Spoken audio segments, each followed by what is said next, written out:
اس وقت متحدہ عرب امارات میں 7، پاکستان میں 8، بھارت میں 8:30، بنگلہ دیش میں 9 اور انگلینڈ میں سہ پہر کے 3 بجا چاہتے ہیں۔ پیش خدمت ہے حالات حاضرہ کا پروگرام سیربین۔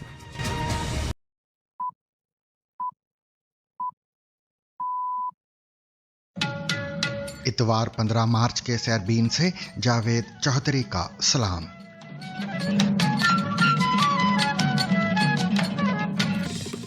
امریکی صدر کا کہنا ہے کہ ایران ڈیل کرنا چاہتا ہے لیکن وہ اس کے لیے تیار نہیں۔ امریکی صدر ڈونلڈ ٹرمپ نے کہا ہے ایران ڈیل کرنا چاہتا ہے لیکن وہ اس وقت ایسا کرنے کے لیے تیار نہیں کیونکہ شرائط ابھی اتنی مناسب نہیں۔ ہفتے کے روز امریکی نشریاتی ادارے NBC کو ٹیلی فونک انٹرویو میں امریکی صدر نے یہ واضح کرنے سے انکار کیا کہ وہ شرائط ہوں گی کیا۔ ایران نے متحدہ عرب امارات کو خبردار کیا ہے اور دعویٰ کیا ہے کہ امریکی حملوں کے لیے امارات کی بندرگاہیں استعمال کی جا رہی ہیں۔ ارتش متجاوز آمریکا امریکہ کی اضافی فوجی دستوں نے خطے میں اپنے فوجی اڈوں کی تباہی کے بعد امارات کے شہروں میں بندرگاہوں، گودی اور خفیہ ٹھکانوں میں پناہ لے کر ایرانی جزیرے ابو موسیٰ کو اپنے میزائلوں کا نشانہ بنایا ہے۔ ادھر اسرائیلی فوج کا کہنا ہے کہ ایران نے اسرائیل کی جانب میزائل داغے ہیں۔ The air raid sirens have just started again here in Jerusalem. We've been getting a series of alerts. خلیجی ممالک پر جاری حملوں کی تازہ ترین صورتحال کیا ہے اور امریکہ اور اسرائیل کی جانب سے ایران کے خلاف شروع ہونے والی جنگ کو 2 ہفتے گزرنے کے بعد یہ تنازع آخر کہاں جا کر رکے گا، اس پر تفصیل سے بات کریں گے آج کے سیربین میں۔ اتنی واضح اور مضبوط جنگ مخالف پالیسی کے باوجود صدر ٹرمپ امریکہ کو ایران کے خلاف اس جنگ میں کیوں لے کر گئے؟ آج سیربین میں ان اور دیگر امریکی اہداف کی تفصیل سمجھنے کی کوشش کریں گے اور یہ بھی دیکھیں گے کہ امریکہ ان اہداف کو کس حد تک حاصل کرنے میں کامیاب ہوا ہے۔ اس کے علاوہ جانیں گے کہ انڈین سپریم کورٹ نے ماہواری کے دوران خواتین کو چھٹی دینے کی درخواست کیوں مسترد کر دی، اور سنیں گے اسلام کی پہلی مسلم نرس کی کہانی جنہیں پیغمبر اسلام نے زخمی سپاہیوں کی خدمت کے اعتراف میں مال غنیمت میں سپاہیوں کے برابر حصہ عطا کیا۔ ساتھ ہی دکھائیں گے انڈین پنجاب کی ایک منفرد شادی جہاں ایک طرف DJ کی آواز گونج رہی ہے اور دوسری طرف پنجابی کتابوں کا سٹال سجائے بیٹھے ہیں شاہ محمد۔ پنجابی شادیوں کو عام طور پر موسیقی، فیشن اور مہنگی تقریبات کے حوالے سے جانا جاتا ہے، لیکن ہم آپ کو ایک ایسا منظر دکھا رہے ہیں جہاں ایک پنجابی شادی میں لوگوں کے درمیان علم و ادب کی ترویج بھی نظر آتی ہے۔ یہ سب کچھ اور بہت کچھ آج کے سیربین میں، مگر ہمیشہ کی طرح پہلے اہم عالمی خبروں کا خلاصہ۔